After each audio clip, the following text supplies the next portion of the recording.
Alright, what is going on everyone, and welcome back to another Black Desert video. So today I wanted to talk about at least 5 things that new players should actually do in this game, because it's not really obvious when you first start out. There's so many things you have to learn. And so if you want to progress in terms of like gear and things you should actually just get done on your account, I want to just make a little list of some important things. This might be obvious for all of you who have been playing for a while, but for a new player, just trying to learn the game, there's just so much information out there that I just want to make a little list for it. So in no particular order of importance, you should do them all eventually. First of all, if you're a new player, you should always be playing on seasons, just because it gives you a lot of rewards and it's actually just very fast to progress. So starting a new character on the seasonal is important, because first of all, it's like the fastest way to catch up. And even for myself, every time there's a new season or like a new token they give out, I start one, you'll have a little icon over here. It'll show like your seasonal, and there's no rush to graduate anymore. It's called like an evergreen season or something. And so that means it goes on until you feel like you are ready to graduate, which is a good thing, because I remember back in the day, it was like 2 to 3 months per season, so you had to kind of get everything done, and then you had to actually enhance things. Well, you still do, but it's not as easy. It wasn't as easy as it was before. So like on season, before you graduate, things you should get done: first of all, get full pen Tuvala, weapons, armors, accessories, and generally you can stay on seasons until you feel like you're ready, so there's no rush. And so roughly your gear will be around here, maybe 240 if you're new and don't have adventure journals and everything done, but we'll talk about that later. So the reason why you should stay on seasonals is because they have a weekly quest, and it allows you to get those stone thingies. And if you just grind on the seasonal servers, you get those upgrade black stone materials, and then you can turn it into various rewards. The way you would do that is by going to Fugar in basically any town, and you would go, we'll have an exchange button. I think if it's not there, it's probably, yeah, it's somewhere. It's either, yeah, you probably just exchange stuff from him. Anyway, so it gives you like fail stacks and everything, which is always good. So yeah, one thing to learn: don't graduate until you feel like you're ready to progress, especially if this is your first character. You want to make sure you have all the best seasonal gear and everything. It should probably not be too long. Like for me, a veteran player, I can do this all in one day. But if it's your first time playing, it'll probably take you, I don't know, I guess it depends on how much you play, but like an average player, let's say you play like an hour or 2 a day, probably a week or 2. And if it's your first character, maybe a little bit longer, just because you're playing through the entire story and everything. So yeah, number 1, start on a season server. Don't graduate until you're ready, and just know that seasonal rewards are very nice to have. The second thing I want to talk about is doing the Magnus quest line.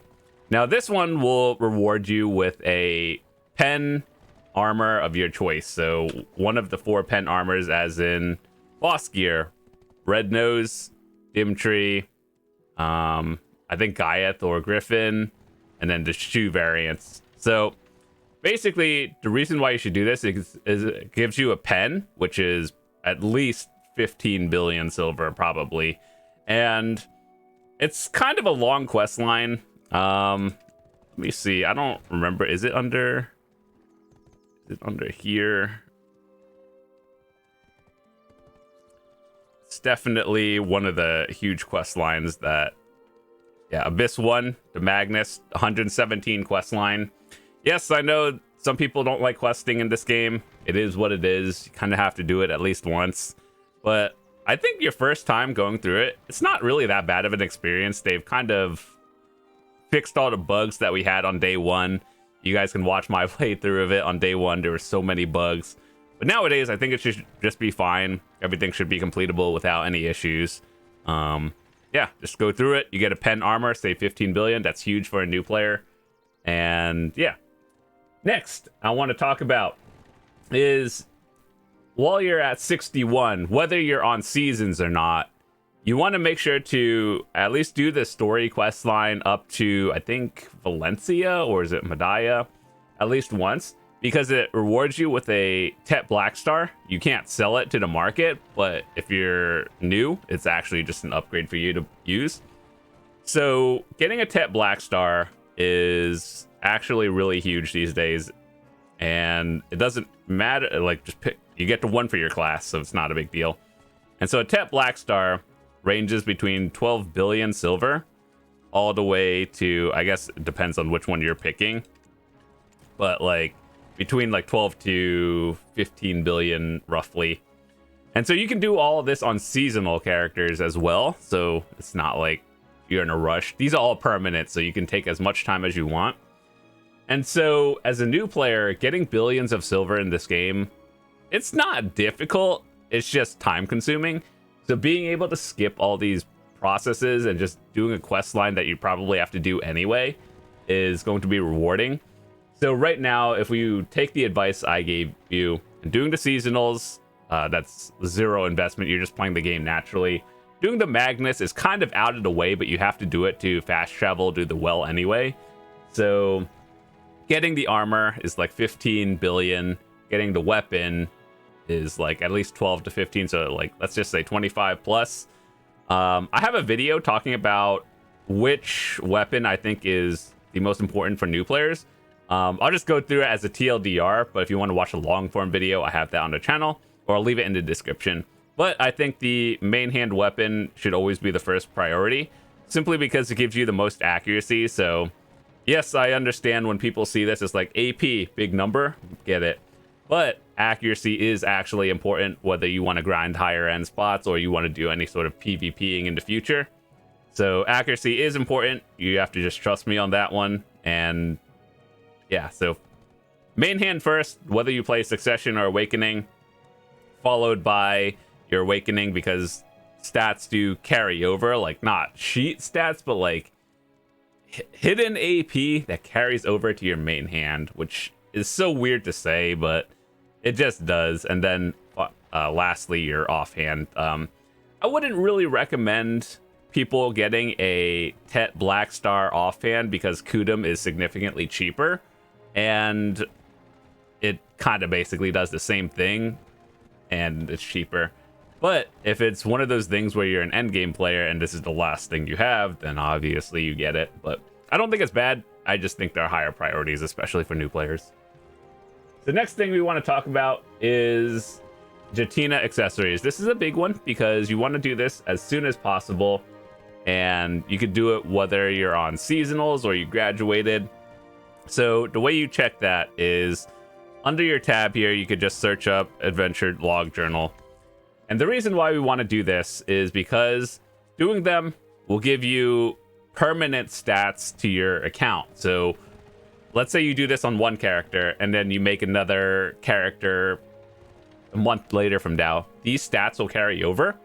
And so giving your account some permanent AP, DP, HP, and all the other stats gives you an advantage when like the new season token rolls around and you just have like a bonus of AP and everything. So yeah, you can click this arrow right here and just see what you have. I think for the most part, I have all the relevant ones. I'm missing a few things like permanent enhanced chance, which is just questing Valks, and well, actually you got that one. So permanent enhanced chance is the only one I could get to +5, but just doing 30,000 quests is not the most useful of my time right now. But anyway, some people like it. If you do, you do you. But for the most part, what I would recommend is just doing all the journals and then getting all the AP, DP, just basically your character stats up the most, because that's important. And so I guess it's not really a thing that I think you should do in a particular order, since they kind of made it, you can do it all in one if you wanted to, like you just binge through it if you wanted to. Back, I think there used to be a one where you can only do one a week for like 5 weeks. I think they condensed that to, you can just back to back it now. But either way, I would start out with the Igor Bartali's Adventures. That gives AP. Doing the Land of the Morning Light does give you another one, but you have to beat it. It's like a 300 quest line chain. Worry about that one later, but this one kind of like teaches you the game as well. And then all of these are just kind of do at your own time kind of thing. But whatever gives you AP and DP, you could look up a guide, see which ones do give you the important stats, and just do those if you wanted to. These are kind of tedious, admittedly. A lot of things you can buy off the market, as in like silver, you just 0 real money. And you just find out what you need, and then you just straight up turn them in back to back. And a lot of these are easy nowadays.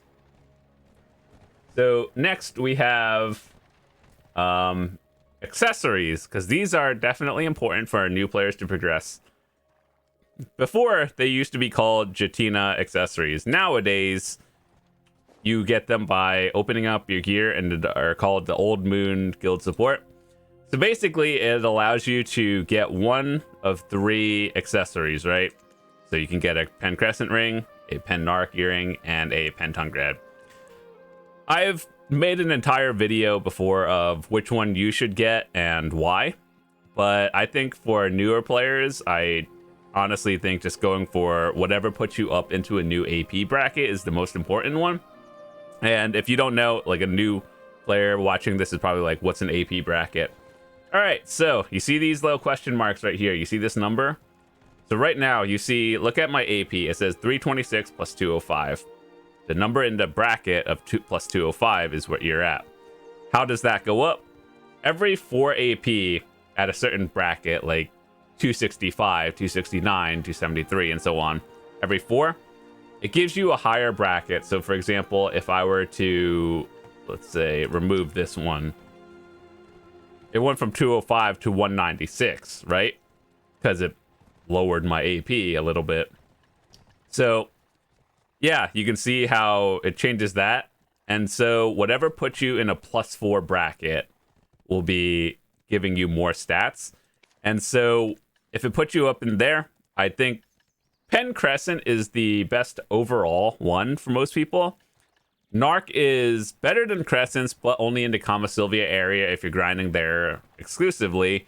And then the Pen Tongue Grad earring is, I would probably say, the worst of the 3. I don't think it's bad, it's just the worst of the 3. But yeah, either way, no matter what you choose, you can swap it out for, like, let's say you chose the ring and you decide you want the Narc earring, you could swap it out, so it's not like you're locked into anything in particular. And then you can get 2 of them nowadays. Back in the day, it was only 1. Now you can get 2, so this is my first one, and I'm working on the second one that I'll get eventually. So yeah, those are the 5 core things I wanted to talk about.